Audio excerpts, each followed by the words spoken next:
Okay guys, welcome back. So today we're going to dive into a new club that we've had through the door, a hybrid review. Yes.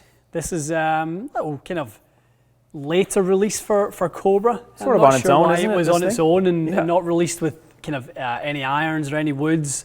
Having not hit it yet, maybe it's so good it deserved its own slot. Maybe it's that exciting. Yeah, Maybe I mean, when it came in, it appealed to me right away because I kind of looked at it and went, I don't think this is going to be a super low launching hybrid. I can see the weights can be adjusted, so you can put weight back there. I kind of was interested in it for that reason because the way I've been hitting my hybrid or driving iron is too low and not enough spin. Yeah. And I kind of thought, okay, this one might be one that is a little bit more friendly maybe than some of the stuff we've tested. Definitely, and it's interesting that it has that look, yet it's kind of, it is probably designed or you know, it is intended for the slightly better player, the lower handicapper. That's kind of, you know, the designation that Cobra have given it. I mean, it's loaded with tech. It's a very clean looking hybrid, but it is loaded with tech. They've managed to get an awful lot in here. I mean, hybrids don't really have the kind of footprint, a large enough footprint to pack too much in there. Yeah. That's why you normally see them, you know, very standard year to year. There's not much, you know, real big changes, but inside this thing, there is a lot going on. Even just having 3 adjustable weights in a hybrid is having 3 adjustable weights in a driver at this point is something. I mean, 26 grams of movable weight. It's crazy. Is an awful lot. So diving into the kind of construction of it, carbon top. Yeah. Okay, carbon top. We've got the power shell face, which is really what's been taken from the King TEC iron. Right. Yeah, I mean, this thing is going to be, it's going to be pretty hot by that design, right? So the carbon on the top or in the kind of the mid to back is what's allowing us to get that 26 grams of discretionary weight to then play with. Then it'd be quite low, obviously. The weight should be on the lower end because the top doesn't weigh much with the carbon. Absolutely. Yeah. Get that CG down, obviously with the weights, depending on whether you put the 12 at the back, do you put it to the toe and the heel to increase MOI, you know, whatever you do with it, you've got a great amount of options, and we don't often say that with hybrids. No, and it's actually adjustable neck as well. Like having the loft adjustment and face angle adjustment with weight adjustment. I don't know if I can think of a hybrid that has both. That has all of that. I mean, Titleist have had that in most of theirs, but you know, this is definitely giving you more options than most. That's for sure. Definitely. Yep. Let's hit a few with it. Sure. They sent you a Ventus Blue, which is great. It's 9X, which is right in your wheelhouse. Definitely. Let's get some initial kind of hits at the kind of standard spec, and let's see if we need to use any of these modifications. Sounds good. That's a good sound. Really nice.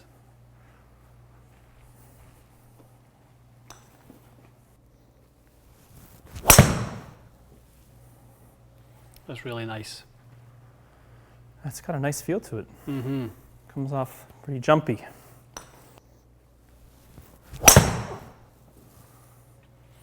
Okay.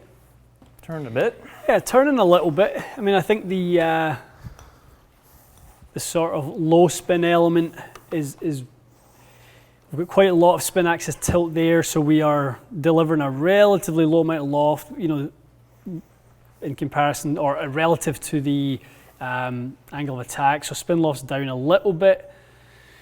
Yeah, we're striking it a little up it's just in the high toe, so it's kind of turning it just a little more than we would want. Okay.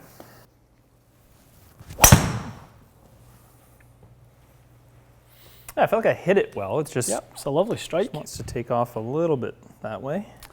Okay, well let's do two things. Let's add a little bit of loft because we do have a really adjustable sleeve on this one.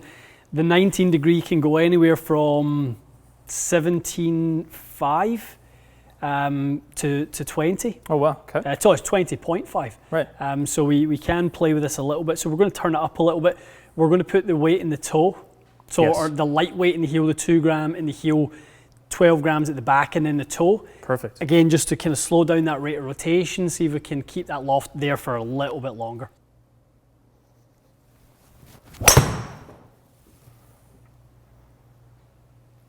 I didn't strike that well. I was going to say, wasn't your best strike, but no, it worked for the direction very nicely. How good was that?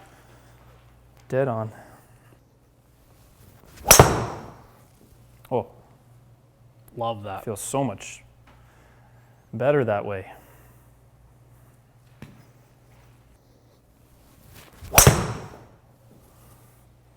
There's your spin. Yeah, that's a very straight ball, isn't it? Actually looked like it faded a little bit. It did, yeah. Does that sneak into the heel a little bit? Must have.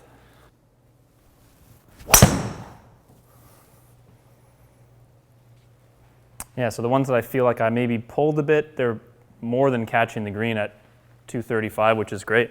I think before you made the adjustment, I would have lost that one, Yeah. but that ends up being quite a good shot. That's nice. That one felt nice. Much, much more neutral flight though, isn't it? It really is. It looks like it's got a, I don't know, a landing angle I could use into a green.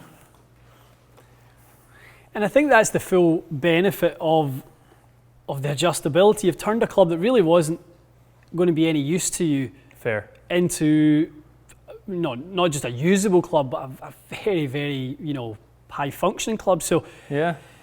kept that ball speed exactly the same, launch retained the same, just changed the spin by 800. Wow. Really changed the ball flight. What was quite interesting was to watch your kind of swing evolve a little bit. You started getting a little bit more down on it. Your face was able to stay much, much more open. Your strike moved to the heel side. So when the club was stronger and I guess less fade bias, I was trying to, I guess, push the path up and left to offset it, the kind of the hook shot. And then once it wasn't hooking, I guess I could make a little bit better swing at it. That's pretty cool. And I swung a bit faster with that too. Yeah. And it's always what we say to people, you've got to understand the impact a properly fit club can have on someone's delivery, right? So often a bad swing or a misfire and golf swing is a result of the club not allowing the swing to function properly, or the club is making the swing kind of try to do something, right? So it causes some cause and effect, this is some knock on, and there we could see a little bit of a better delivery, start to neutralize the path a little bit, keeping the face way more left, start to get down on it a little bit, all good stuff.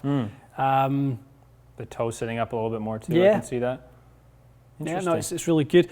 Yeah, toe sitting up more predominantly because of the open face. Oh, so okay. when we rotate that face, we tend to can turn the toe down a little bit. Right. When we keep the face open, we tend to manage the dynamic angle a little more up. But in terms of the adjustability of it kind of gave us everything we wanted. I mean, back to the ball flight itself, I mean, that's now in a window where it's, we're going to call that perfect. Well, I was kind of, I didn't say it just because I didn't want to make it, I don't know, just too formulated, but I said in my mind, if you could find something that flies 235, and maybe if you turn it over a bit further, that would be quite good for me on the course, because when I'm swinging well, my forehand will go about 218 or 220. Yeah. And then this club would actually suit some shots into the green. Love that. And at the moment, I'm not even using a club in that part of the bag. Yeah. So I would actually probably be comfortable. I wouldn't mind going and playing a few rounds with this. Pop that in the bag, yeah? Yeah, at my home club. I mean, it's the shaft I've been using anyway in other hybrids. I just think that the way you set it up, it spins a bit more. I'm not worried about hooking it as much. This would be a good one for me to potentially use. Yeah. I'd be willing to give it a shot. Well, we've been talking about getting that 7-wood, that like short, heavy 7-wood. Well, 21 degrees shorter, it's a 9X. I mean, this is basically We're pretty close. Really, really close. So I would not be surprised if next week, when we kind of, chat about how did it go, you're like, this was went a quite great well. little addition. Yeah. Yeah, no, I'm definitely going to play a couple rounds with this week. I don't see any reason why not. I think it's just like, I've been saying that to you for a while. I've been looking for a club that I'm comfortable with, and it's just unfortunately, last year I found that with the driving iron, and just this year I haven't been swinging it as well. Yeah. And if this can do the same thing, it should give me a lot of confidence. I love it. I mean, there's not many hybrids that kind of act like a Swiss Army knife the way this one does. Very true. The weights, the loft sleeve, all those things sort of combined give us, a very, very different proposition. One thing I was going to mention is you put that loft up 1.5 degrees, the face angle doesn't look closed. Yeah. Is that something that they Yeah, Cobra have had that kind of, they used to call it smart pad, you know, and I'm sure they're probably still incorporating a little bit of that. So right. Depending on kind of where the club is sold, it kind of manages the face angle. But it looks great. Yeah, it's not like all of a sudden, you know, the 3 degrees of like other sleeves, when you move them by 1.5 degrees, it changes the face by 3. It's not like you're seeing that. No, and I thought it would make it, you know, closed and upright, and I would get a bit uncomfortable, and then I would start swinging out again. Yeah. But it honestly looks about the same, and it just looks friendlier because I see a bit more loft. Yeah. And when I see a bit more loft, just like we saw with the club delivery, I think I just make a better swing. Yeah, that's good. That's really nice. Good. Excellent. Okay, guys, I think in terms of a fitting product, a fitting tool, this would be one that we would really use or like to start using in here, because, you know, if we are trying other companies, and right now there's not too many I can think of that have as much adjustability as this. So no, me neither. If we are struggling to find the right combination for someone, you know, you're kind of scratching your head a little bit. Whereas this one, we've got lots of different options. I mean, you've really changed your ball flight with that. I mean, that was crazy. Yeah, I think you identified it well. At the beginning, it wouldn't be a club I would use. It would be good for someone, maybe someone that wants to turn it over a little bit and spins it too much. Yeah. But with the adjustments you made, I mean, it's crazy. That's basically the perfect. If you had have asked me what would you like, something around 150 ball speed, 4,000 spin, and 235. I know. Really cool. It was absolutely ideal. And it's good looking at a dress. I think, you know, it's not.